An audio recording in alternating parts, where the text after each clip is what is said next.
এই মেয়েটাকে আমি বারবার বলি যেখানে সেখানে মাম্মাম নোংরা করবে না, নোংরা করবে না, এক জায়গায় রাখবে সেটা আমি ফেলে দেবো।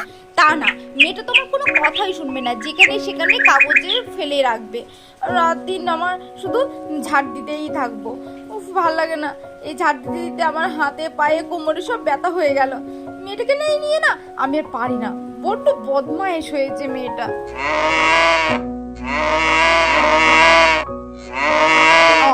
আর একজন ডাকা ধরলো। এই রাধিকা, কি ব্যাপার, কি হয়েছে? ডাকছিস কেন? কি খেতে দিতে হবে? দিচ্ছি দিচ্ছি, দাঁড়া, আমার হাতের কাজটা করে নিয়েই দিচ্ছি। একবার তুই জ্বালাতন করবি, আর একটা ওই আমার চুনিটা জ্বালাতন করবে অনু। এই তোদের দুজনকে নিয়ে না আমি মোটা একদম পারি না। দিচ্ছি দিচ্ছি, একটুখানি দাঁড়াও, আমার হাতের কাজটা করে নি, এক্ষুনি দিচ্ছি। ও মামা, মামা কি করছো মামা? রাধিকা ডাকছে কেন মামা? তা ডাকবে না বুঝি? হ্যাঁ, ওর তো খিদে লাগে নাকি? সারাদিন কাজের জ্বালায় ওকে তো খেতে দিতে পারিনি। আর শোনো, এইসব দুষ্টুমি একদম করবি না। কাগজপত্র এখানে কেন ফেলিস বাবা? তোকে কতবার যে বারণ করি, তুই বুঝিস না? কোন দিন দেখবি তোকে মারবো আমি। সরি মামা, আর কখনো করবো না। আচ্ছা ঠিক আছে, মনে থাকে যেন। মামা মামা, মাসিমণি কোথায়? সকাল থেকে তো দেখছি না। ও তাই তো, সে সকালবেলায় তো গিয়েছে, এখনো তো জিনা আসলো না, একটু ফোনও করা হলো না, কাজের জন্য না, ভুলে গেছি। আচ্ছা আচ্ছা, আসবে বাবা আসবে, মাসিমণি একটা কাজে গিয়েছে তো, কাজটা করে এক্ষুনি চলে আসবে। ও মামা, কি কাজে গিয়েছে মাসিমণি? মাসিমণি মাসিমণি তো একজন মডেল, বুঝতে পেরেছো? আজকে মাসিমণি একটা শুট আছে, তাই গিয়েছে। ও মাসিমণি বুঝি মডেল? আমিও কিন্তু বড় হয়ে মডেল হবো মামা। আচ্ছা ঠিক আছে, ওর এই বলতে বলতে আমাদের জিনা এসে তো হাজির হয়ে গেল। কি রে মামি, মিলে তো দেখছি ভীষণ হাসাহাসি করছিস। হ্যাঁ, কি কথা বলছিস? হ্যাঁ, তুই আমার বোন? হ্যাঁ, তোকে কত সুন্দর লাগছে। এই যে না, আমার গায়ে একটু চিমটি কাট, আমি বিশ্বাস করতে পারছি না, আমি কি স্বপ্ন দেখছি না সত্যি সত্যি তুই এরকম সেজে এসেছিস? হ্যাঁ, তোকে তো একদম ঠাকুরের মতো লাগছে। হ্যাঁ, তোকে কি আজকে এইভাবে সাজিয়েছে? হ্যাঁ, আরে হ্যাঁ রে দিদি ভাই, একটা রাধারানী শুট ছিল, তোদেরকে তো কখনো দেখায়নি, তাই ভাবলাম এইভাবেই যায়। ও মাসিমণি, তোমাকে তো হেব্বি সুন্দর লাগছে, একদম ঠাকুর ঠাকুর লাগছে। তুমিও আমাকে সাজিয়ে দাও না, দাও না মাসিমণি, আমিও সাজবো। আরে হ্যাঁ বাবা হ্যাঁ, আমি তোমাকেও সাজিয়ে দেবো। আমাকে যেভাবে সাজাবে আমি সেভাবে তো সাজবো না কি? হ্যাঁ, এই রাধারানীর একটা শুট ছিল, তাই সেটাই করে আসলাম। ভাবলাম তোদের তো কখনো দেখায়নি, এইভাবে যাই, বরং তোকে সারপ্রাইজ দিই। হ্যাঁ রে জিনা, তোকে না সত্যি সত্যি সেই রাধারানীর মতো লাগছে, একদম মনে হচ্ছে সত্যিকার রাধারানী আমাদের বাড়িতে এসেছে।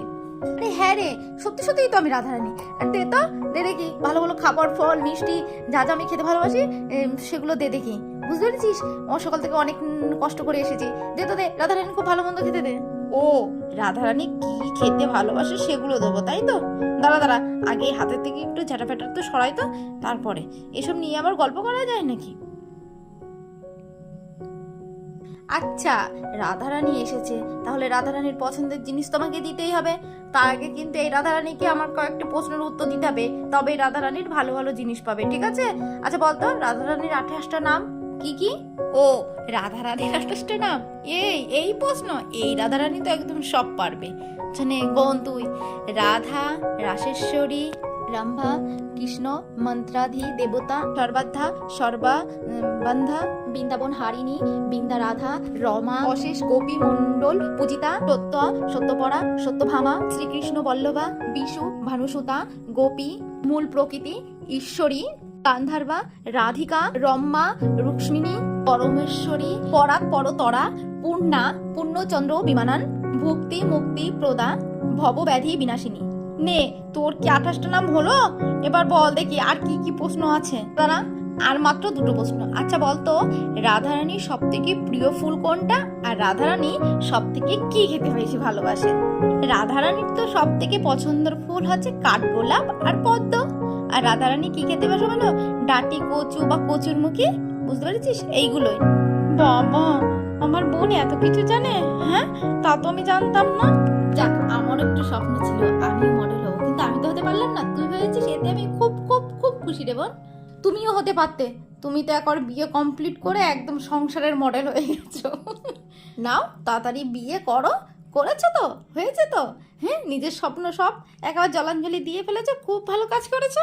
এই বোন, তুই এরকম কথা অন্তত বলিস না। তুই তো সবই জানিস যে তোর শুভদাকে আমি কতটা ভালোবাসতাম, আর তোর শুভদার জন্য আমি সব কিছু করতে পারতাম। হ্যাঁ, হয়তো আমি নিজের কেরিয়ারটা গড়তে পারিনি, কিন্তু একদম ভালো স্ত্রী হতে পেরেছি, একটা ভালো প্রেমিকা হতে পেরেছি, বুঝতে পেরেছিস? আর আমি যদি ওই দিন ওর সঙ্গে যদি না আসতাম, তাহলে ওর কি অবস্থা হতো বলতো? তার থেকে বরং আমি এটাই ভালো করেছি। আমার তার জন্য একবারের জন্য আফসোস হয় না। ও মাসিমণি, আমি সাজবো, কখন আমাকে সাজাবে? তুমি যেখানে সাজতে যাও না, আমিও যাব, আমাকেও সাজাবে তো ওরা? হ্যাঁ আরে হ্যাঁ বাবা, সাজাবে সাজাবে। শোনো, এবার আমি আমার ওখানকার লোকেদের বলবো, ঠিক আছে, যে আমাকে সাজাতে গেলে কিন্তু আমার একটা পুচকি পরি অনুশোনা আছে, ওকেও সাজাতে হবে। ঠিক আছে, তোমাকেও নিয়ে যাবো, তো চাপ নিও না। ইয়ে, কি মজা, আমিও সাজে করতে যাব, আমিও মডেল হব। এই যে না, কটা ছবি টবি তুলে এনেছিস তো? হ্যাঁ, এই দিদি ভাই, তুই তো সব প্রশ্ন দেখছি এখান থেকে করছিস। হ্যাঁ, আমাকে দুটো খেতে দিবি তো নাকি? সারাদিন দিয়ে আমি এইভাবে আসলাম, আমার কত কষ্ট হয়েছে বলতো। হ্যাঁ, চল ঘরে বসে খেয়ে দিয়ে রেস্ট নিয়ে তবে আমি তোদের সব প্রশ্নের উত্তর দেবো, ঠিক আছে? পেটে আমার জুজুই ডর মারছে, আমি আর থাকতে পারছি না, আমি ঘরের দিকে যাচ্ছি। হ্যাঁ, তাই তো। ইস, আমার বড্ড ভুল হয়ে গেছে রে, তোকে দেখে না একটার পর একটা করেই যাচ্ছি প্রশ্ন, বুঝলি? ঠিক আছে, তুই ঘরে যা, তুই বরং ফ্রেশ হয়ে আয়, তোর জন্য আমি খাবার টাবার বাড়ছি, তারপরে সন্ধেবেলায় বসে বেশ জমিয়ে গল্প করব, ঠিক আছে? যা তাড়াতাড়ি ফিরে এসো। ও মাম্মা, তোমাকে বাবা বুঝি তাড়াতাড়ি বিয়ে করে নিয়েছিল, তাই তুমি মডেল হতে পারোনি? হ্যাঁ, তা নয় তো কি? হ্যাঁ, তোর বাবার জন্যই তো হতে পারিনি, বলেছিলাম কদিন পর বিয়ে করতে, না এক কোটি করতে হবে, সব তোর বাবার দোষ, বুঝতে পেরেছিস? আচ্ছা তুই বল, কদিন পরে যদি বিয়ে করতাম তাহলে কি এমন মহাভারত অসহ্য হতো? হ্যাঁ, নিজের কেরিয়ারটা অন্তত গোছাতে পারতাম নাকি? বিয়ে করতে হবে, চলো বিয়ে করি। জানিস বোনু, তোকে দেখে না আমার ভীষণ ভালো লাগে, তুই জীবনে অনেক অনেক অনেক দূর এগিয়ে যা, বুঝলি? তাহলে বন্ধুরা, আর কি বলবো, নিজে ভালোবেসে তো নিজের কেরিয়ারটা জলাঞ্জলি দিয়েছি, তোমরা কিন্তু এই ভুলটা করো না। ভালোবাসা আবার কেরিয়ার গড়ো, এই দুটোকেই বজায় রাখো। তাহলে ভিডিওটা এই পর্যন্ত থাক। ভিডিওটি যদি ভালো লেগে থাকে তাহলে একটা লাইক করে দিও, আর এইরকম দুষ্টু মিষ্টি ভিডিও পেতে আমাদের চ্যানেলটা অবশ্যই সাবস্ক্রাইব করে দিও। দেখা হচ্ছে নেক্সট ভিডিওতে, ততক্ষণে ভালো থেকো, সুস্থ থেকো, টাটা।